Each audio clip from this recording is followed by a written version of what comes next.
السلام علیکم۔ آج ہم بات کر رہے ہیں موسم گرما 2025 کی تعطیلات کے دوران اسکول سٹاف کے لیے جو ہدایات جاری ہوئی ہیں ان پر۔ آج ہم ان ہدایات کا ایک جائزہ لیں گے جو محکمہ تعلیم نے بھیجی ہیں۔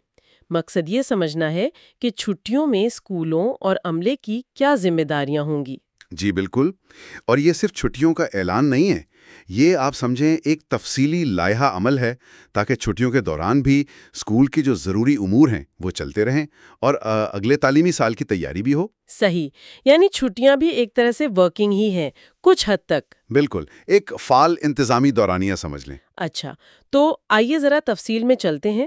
سب سے پہلے بچوں کے کام اور اساتذہ کی ذمہ داریوں کو دیکھتے ہیں۔ کیا ہدایات ہیں اس بارے میں؟ مطلب صرف ہوم ورک دینا ہے؟ نہیں، صرف کہان دینا نہیں، یہ نقطہ اہم ہے۔ ہدایات میں واضح ہے کہ چھٹیوں کا کام مکمل کروانا ہے، اسے چیک کرنا ہے، اور خاص طور پر اسے فرسٹ ٹرم کے جو امتحانات ہوئے تھے ان کے نمبروں کی روشنی میں دیکھنا ہے۔ یعنی اسیسمنٹ بھی شامل ہے؟ جی بالکل، اور ایک اور بات، تمام ٹیچرز کو کہا گیا ہے کہ وہ اپنی کلاس کے ہر بچے کے والدین سے رابطہ کریں، کام ڈسکس کریں اور بچے کی اوور آل پروگریس پر ان کی رائے بھی لیں۔ یعنی ٹو وے کمیونیکیشن۔ جی بالکل، یہ تعلیم کے تسلسل کے لیے ضروری ہے۔ ٹھیک۔ اچھا، عملے کی حاضری کا کیا ہوگا؟ کیا اسکول بالکل بند ہو جائیں گے؟ نہیں، مکمل طور پر بند نہیں ہوں گے۔ کم از کم جو ضروری عملہ ہے جیسے کلرک، چوکیدار، مالی، خاکروب، ان کی حاضری لازمی ہے۔ اور اس کا ذمہ دار کون ہوگا؟ ہیڈ ٹیچر یا پرنسپل، انہیں یہ یقینی بنانا ہے۔ اور ایک اور بہت اہم ذمہ داری ہے۔ وہ کیا؟ روزانہ اینٹی ڈینگی اقدامات اور اس کی تصویری رپورٹ پنجاب ڈینگی ایپ پر اپلوڈ کرنا بھی لازمی ہے، روزانہ کی بنیاد پر۔ اوہو، یعنی کم از کم عملے پر یہ روز کی ایک اضافی ذمہ داری ہوگی۔ جی ہاں، یہ کافی سنجیدہ معاملہ ہے۔ ٹھیک ہے، اب آتے ہیں ریکارڈز اور اسکول کے اثاثوں کی طرف۔ ان کی حفاظت اور تکمیل پر بھی یقیناً زور دیا گیا ہوگا۔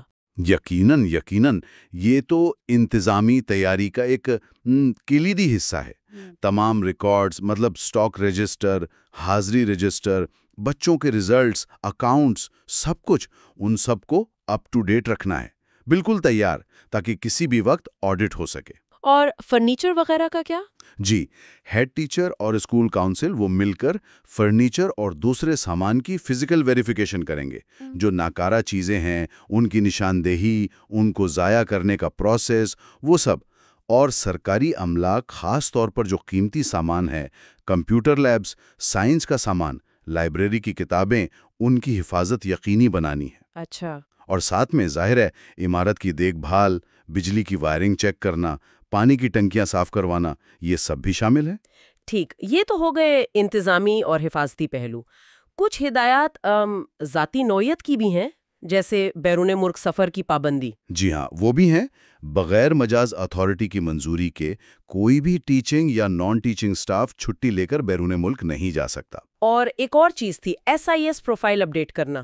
بالکل، تمام اساتذہ کو چھٹیوں سے پہلے اپنا پروفائل اسٹوڈنٹ انفارمیشن سسٹم یعنی SIS پر لازمی اپڈیٹ کرنا ہے، ڈیٹا کی درستگی کے لیے۔ صحیح۔ اور ہیڈ ٹیچرز کے لیے خاص ہدایت ہے کہ اپنا موبائل فون ہر وقت آن رکھیں اور ای میل، واٹس ایپ باقاعدگی سے چیک کریں تاکہ کوئی بھی ضروری حکم آئے تو فوراً عمل ہو۔ یعنی ہر وقت الرٹ رہنا ہے؟ جی بالکل۔ اچھا، چھٹیوں کے دوران 14 اگست بھی آئے گا، اس کے بارے میں کیا ہدایات ہیں؟ ہاں، اس کے لیے خصوصی ہدایات ہیں۔ 14 اگست کو یوم آزادی منانے کے لیے اسکول کھولے جائیں گے اور اساتذہ اور طلبہ کی مناسب تعداد میں حاضری یقینی بنائی جائے گی۔ یہ ایک اہم سرگرمی ہے چھٹیوں کے دوران۔ ٹھیک ہے۔ اور اس کے علاوہ تمام اسکول سربراہان کو اگلے تعلیمی سال یعنی 2025-26 کے لیے ایک ایکشن پلان تیار کرنے کا بھی کہا گیا ہے اور پچھلے سال کی کارکردگی کا تجزیہ بھی کرنا ہے۔ یعنی مستقبل کی منصوبہ بندی بھی ابھی سے شروع کرنی ہے؟ جی بالکل۔ تو خلاصہ یہ ہے کہ یہ ہدایات صرف چھٹیوں کا اعلان نہیں، بلکہ ایک طرح سے انتظامی تیاری، تعلیمی تسلسل اور مستقبل کی منصوبہ بندی کا ایک پورا پیکج ہے۔ آپ نے بالکل صحیح سمجھا، یہ ذمہ داری، تیاری اور تسلسل کا پیغام ہے۔ اور ایک آخری بات جو اہم ہے وہ یہ کہ AEOs اور ڈپٹی DEOs وہ چھٹیوں میں اسکولوں کا دورہ کریں گے۔ او یعنی نگرانی بھی ہوگی؟ جی ہاں، وہ چیک کریں گے کہ ان ہدایات پر عمل ہو رہا ہے یا نہیں، اور اگر کوئی کوتاہی ہوئی تو متعلقہ ہیڈ ٹیچر براہ راست ذمہ دار ہوں گے۔ تو یہ ایک طرح سے اکاؤنٹیبلٹی کا نظام بھی ہے۔ بالکل، یہ ایک مؤثر نگرانی کا نظام بنانے کی کوشش ہے۔ آپ بتائیں کہ آپ کو ہماری یہ اے آئی پوڈ کاسٹ کیسی لگی؟ اگر اچھی لگی تو پلیز ہمارے یوٹیوب چینل کو سبسکرائب کریں اور مزید اپڈیٹس کے لیے بیل آئیکن کو دبائیں۔ شکریہ۔